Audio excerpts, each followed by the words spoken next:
Sanibonani molweni namkela kaSathibeni ngesiXhosa. Usibongile ke guys ufika kwakwenzo embuza ke into yoba uziva kanjani ngayo yonke le nto eyenzekileyo ke njengoba emkhuphile ekhampanini. Ukwenza uthe akakho surprised ngeyogxothwa kwakhe, qha into engakhange imphathe kakuhle kukuba uyise ebengulo mntu ebethi ngoku amkhulisayo emane esithi wena nguwe oyophatha le khampani, i-future yakho nale khampani ixhomekeke ezandleni zakho. But today uthi lo utata ambonayo ingathi ayinguye laa tata wayekade emkhulisa ethetha kamnandi kanjalo kuye. Kodwa esithi ayinamsebenzi yonke le nto because yena ubulungiswa ubenzile. Nosibongile ke uthe ke hayi sukuzisola and sukuzistresa ngayo yonke le nto yenzekayo. Ekugqibeleni njengangoku uzawuke wenze into efunwa nguwe. Wenze nje le nto uyifunayo, utatakho engekho engazulawula wena kuxelela into yoba suyenza into ethile yithi, uke ulandele nawe nje ikhariye yakho uyenze ngolu hlobo uthanda ngalo. So uthe ke uzamsapota kuyo yonke ke into ayenzayo. Kwelinye icala ke uSibongile esikoleni ziyamnetha because ke itshomi leya iwebile nyhani umsebenzi wakhe and uSibongile ubiziwe yilecturer yakhe yamxelela ke ngento yoba ucacile uba kukhona ukukopiselana okwenzekileyo phakathi kwakhe nobusi lo itshomi. Ethi ke umsebenzi wabo uyafana.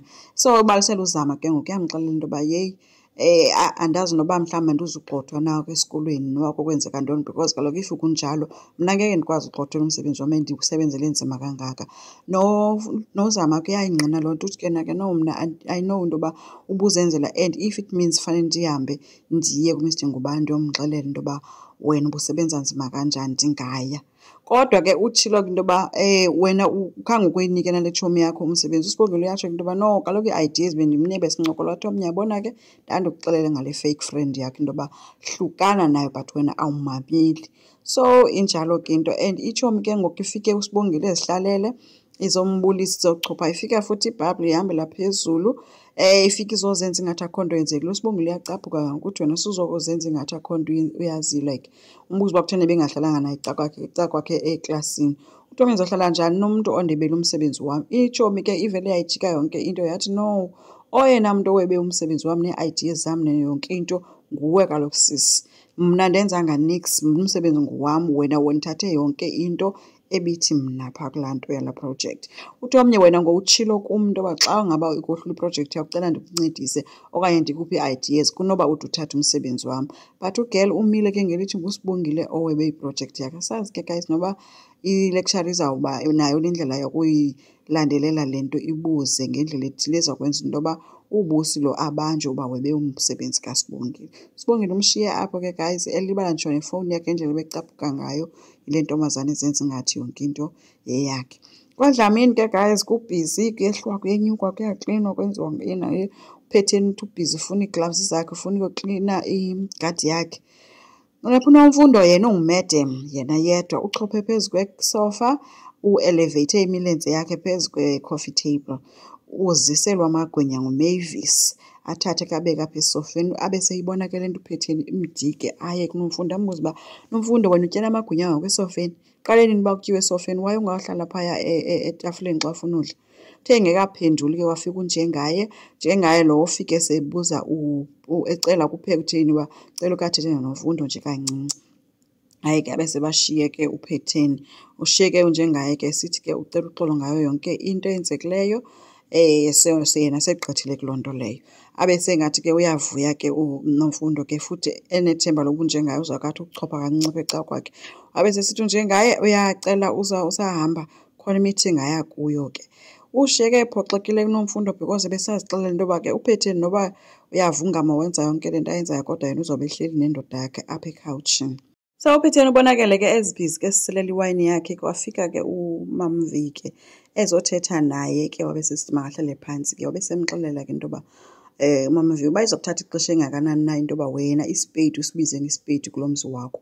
Ethi wena apha kwafika umntu ezosebenza engu-anti kodwa ngoku sethathe umzi wakho and lo mntu uyawina. Wena ubhizi negadi ngapha uzama uzenzela ulonwabo ngegadi phaa phandle uyaphuma ixesha elinintsi emzini wakho ushiya kwalo mntu apha endlini.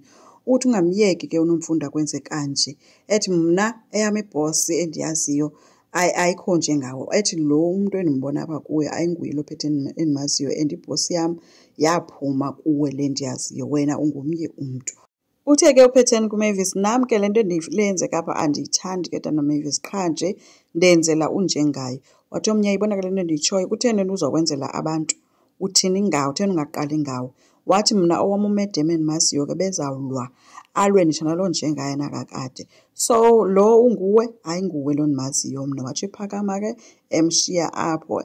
Ugcina ubonakele ke eme noNeli, uNeli emxelela ke into yoba makayiyeke le nto yakhe, sekokufutshane uba abanjwe ngoba kaloku ugcina ngoku nje bethetha noNeli ubhizi nefowuni lapho iyangena ii-messages.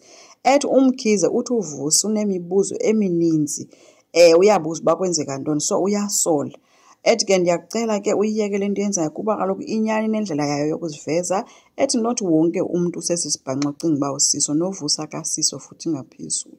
So waqhubeka nomsebenzi wakhe ke uNeli emkhombisa nje into yoba hlukana nale nto yenzayo. KwaKwenzo ke uPhakamani uhleli noKwenzo badlala ii-games ke. uPhakamani uthe ke ufuna nje ukumkhupha ke bake bayosela nje uKwenzo nendlela yokubulela ke yonke into eyenzile ifemeli yakhe. Ethi uba bekungenguye bekungeke yenzeke le nto. Ethi uhlule abantu abadala. Ubulelo ke naye uKwenzo ngokwazi uba abe kule position akuyo yokuba akwazi unceda abantu abadinga uncedwa.